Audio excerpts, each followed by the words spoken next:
మనం ఎవరు ఉన్మాదులు కాదు కదండి.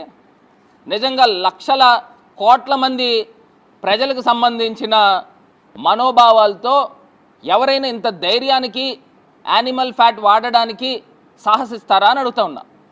ఒకవేళ నిజంగానే అడల్ట్రేషన్ జరిగితే, చంద్రబాబు నాయుడు గారు చెప్పింది నిజమైతే, అందులో ఏదన్నా పామాయిల్ కలుపుతారు, లేకపోతే డాల్డా కలుపుతారు. అసలు యానిమల్ ఫ్యాట్ కలిపితే దాని దుర్వాసన ఎలా వస్తుందండి? ఆ మాత్రం జ్ఞానం లేదా?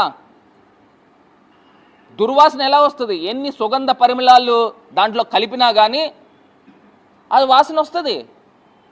ఇప్పుడు కొన్ని వందల మంది శ్రీ వైష్ణవులు అనాదిగా కొన్ని సంవత్సరాల నుంచి, ఒక 30, 40, 50 సంవత్సరాల నుంచి వాళ్ళు లడ్డూలు తయారు చేస్తూ ఉంటారు. వాళ్ళకి తెలియదండి వాళ్ళు శ్రీ వైష్ణవులు ఎంత నిష్టగా మడితో ఉంటారు.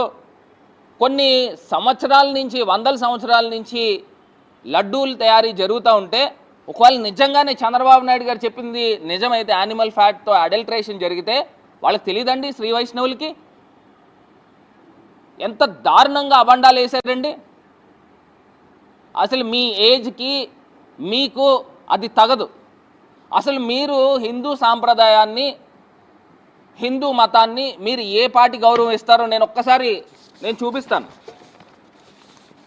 ఇదే చంద్రబాబు నాయుడు గారు పూజలు చేసేటప్పుడు బూట్లు వేసుకుని పూజలు చేస్తారు.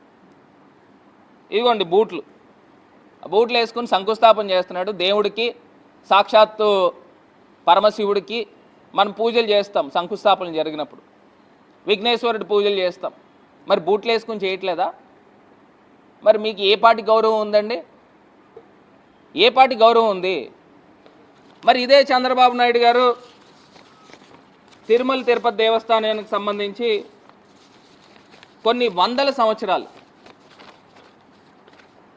శ్రీకృష్ణదేవరాయలు కాలంలో 1000 కాళ్ళ మండపాన్ని నిర్మాణం చేశారు. 1000 కాళ్ళ మండపాన్ని నాకు తెలిసి 1470 అనుకుంటా ఆ ప్రాంతంలో ఈ 1000 కాళ్ళ మండపం ఎంతో ప్రాశస్తము, ఎంతో ఘన చరిత్ర ఉన్న 1000 కాళ్ళ మండపాన్ని మరి చంద్రబాబు నాయుడు గారు గవర్నమెంట్లో కాదండి ఇది కూల్చేసింది. అసలు ఎందుకు కూల్చారు? వేద పండితులందరూ కూడా ఘోషించారు ఇది తీయడానికి మీరు ఎవరు అని చెప్పేసి. సాక్షాత్తు చిన్నజీయర్ స్వామీజీనే ఆయనే ప్రశ్నించారు. అసలు మీరు ఎవరు? మీకు ఏ పాటి గౌరవం ఉంది?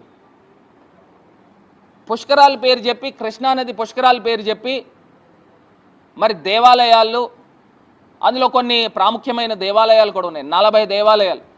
మరి అది కూల్చేయలేదా? అది జగనన్న గారు గవర్నమెంట్ వచ్చిన తర్వాత కదా అవి మళ్ళీ పునర్నిర్మాణం చేసింది. ఎవరు చేశారు? మీకుందా హిందూ ధర్మం పైన గౌరవము? మాకుందా? ఎవరికుందా అని అడుగుతా ఉన్నా. ఇంత దారుణమైన పనులు చేస్తారా? ఇది ఒకటే కాకుండా ఇప్పుడు నేను ఇందాక చెప్పాను కదా, జంతువుల కొవ్వు వాడితే ఎన్ని సుగంధ పరిమళాలు దాంట్లో కలిపినా వాసన వస్తుందని. ఈమె రుచి శ్రీవాస్తవ్ అని ఆహార పరిశోధకురాలు ఈమె చెప్తా ఉంది. ఏమని చెప్తా ఉందనంటే, జంతువులు కొవ్వు కలిపిన నెయ్యితో తయారు చేస్తే లడ్డు, ఇతర పదార్థాలు విపరీతమైన దుర్వాసన వస్తుంది.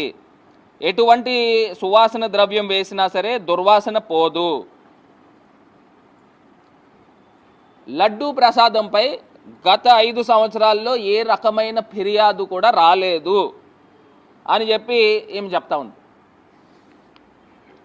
అంటే నేను అడుగుతా ఉన్నా, is this not politically driven అని అడుగుతా